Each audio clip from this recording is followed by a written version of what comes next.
Olá galera do sexto ano, tudo bem com vocês? Estou fazendo esse vídeo aqui para fazer explicação sobre as questões de geografia da parte 2 do bloco 10 de atividade de vocês. Então, para essa atividade temos 6 questões que foram selecionadas com assuntos trabalhados pela gente ao longo do ano, tanto naquela época que começou as aulas presenciais, quanto depois que tiveram as aulas remotas, à distância. Então, nessa primeira e nessa segunda questão, temos o mesmo tema, que é o assunto paisagem. Paisagem é um dos conceitos de geografia importantes, né, que vocês estudaram lá no começo. Então, paisagem são os elementos os elementos naturais e culturais que podem ser vistos e percebidos em um local. Então, são aqueles elementos naturais e culturais que podem ser vistos e percebidos em um local. O que são os elementos naturais? São aqueles elementos que são construídos pela natureza, como por exemplo os solos, as florestas, os rios, os oceanos, as montanhas. Tudo isso são elementos naturais, são elementos construídos pela natureza. E elementos culturais são aqueles elementos que são construídos pela ação do homem, como por exemplo casas, prédios, avenidas, pontes, viadutos, plantações. Tudo isso são coisas construídas através da ação do homem, então são elementos culturais. Por isso vamos responder logo agora a primeira e a segunda. A primeira, qual das alternativas não representa um elemento natural da paisagem? Montanhas. Então a gente quer saber o que não é elemento natural da paisagem na primeira. As montanhas são elementos naturais da paisagem, então não é letra A. Letra B, rios. Rios são elementos naturais, então não é a B também, porque a gente está procurando, aqui não é. Os rios são elementos construídos pela natureza.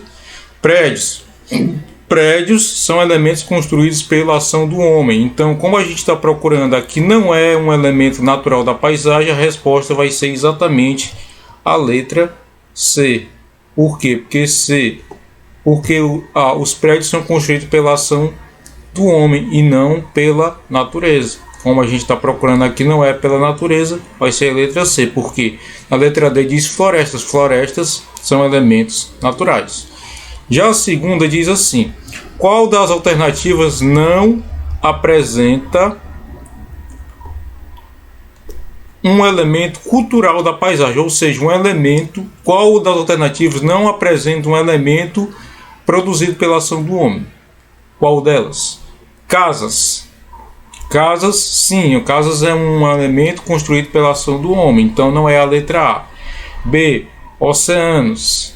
Oceanos é construído pela natureza, é um elemento natural. Então aqui vai ser a resposta dessa pergunta, porque a nossa pergunta diz assim: qual das alternativas não apresenta um elemento cultural da paisagem? Casas é um elemento cultural, pontes são elementos culturais e rodovias são elementos culturais. O que não é são os oceanos, porque os oceanos são produzidos pela ação do homem. Então na primeira é a letra C, que são prédios, e a segunda, a letra B, que são oceanos. Então vamos agora ver a terceira questão. A terceira fala sobre os pontos cardeais, que são as direções que a gente tem na paisagem, no nosso dia a dia, no horizonte, tá certo? Então a gente pode definir os pontos cardeais através do movimento aparente do Sol ao longo do dia. O lado que o Sol nasce é chamado leste ou nascente. No início do dia ele nasce no leste. E no final do dia ele se põe no oeste. Ele nasce no leste e no lado oposto, que é o oeste, ele se põe. À frente da imagem teremos o norte e as costas teremos o sul. Mas o importante é a gente perceber que ele nasce no começo do dia do lado leste e se põe do lado oposto do lado oeste. Então vamos lá na terceira, ver o que a terceira questão fala. Se a direção do Sol ao nascer ficou determinada como leste, Como se chama a direção oposta, ou seja, a direção em que o Sol desaparece no final do dia? Como a gente viu lá na imagem, a direção em que o Sol se põe no final do dia, se ele nasce no leste, ele vai se pôr do lado oeste. Ele vai se pôr do lado oeste. Tá certo? Então, aqui é a letra B, a resposta da terceira. Já a quarta questão fala sobre as linhas imaginárias, que são duas linhas imaginárias: os meridianos e os paralelos. Os meridianos são linhas que correm no sentido vertical, ó, de cima para baixo ou de baixo para cima, né? E vão de um polo ao outro. Já os paralelos são linhas que correm no sentido horizontal, ou seja, formam círculos que vão diminuindo de tamanho até virarem apenas um ponto, chegando nos polos, que correm no sentido horizontal, ou seja, paralelos à linha do Equador, no mesmo sentido da linha do Equador. Então aqui, vertical, a gente vai de um polo ao outro, que são os meridianos, e aqui horizontal, deitado, linhas que correm no sentido horizontal, que são os paralelos. Tá certo? Então a quarta pergunta assim: como são chamadas as linhas imaginárias verticais traçadas do polo norte ao polo sul? Tá, aqui são os meridianos, são linhas verticais que correm daqui do polo norte até aqui o polo sul. Então os meridianos é a resposta certa aqui da quarta, que é a letra B. Já a quinta questão e a sexta fala sobre os elementos os elementos do mapa, que são aquelas informações que devem constar em qualquer mapa. Todo mapa tem que ter fonte, tem que ter título, tem que ter escala cartográfica, tem que ter legenda e tem que ter orientação. Tá entendendo?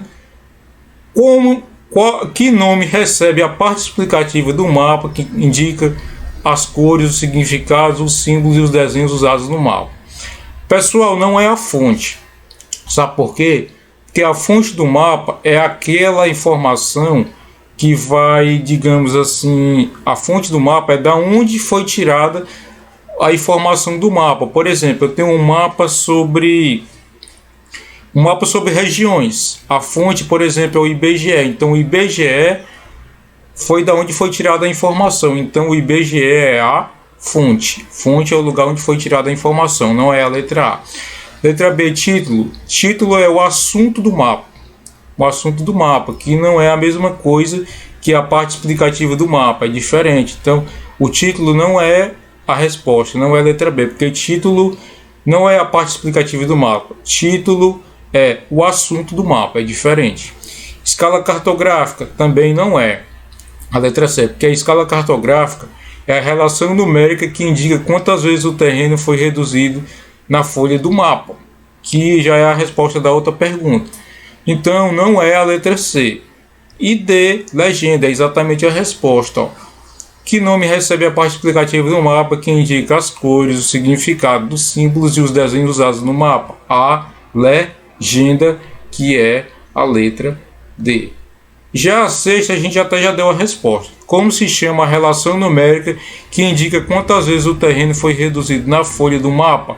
A escala cartográfica, que é a letra A aqui da sexta questão. Pessoal, então essa aqui foi a explicação das questões de geografia para vocês, da parte 2 do bloco 10 de atividade de vocês. No próximo vídeo vai ter a explicação das questões de religião. Até lá, falou!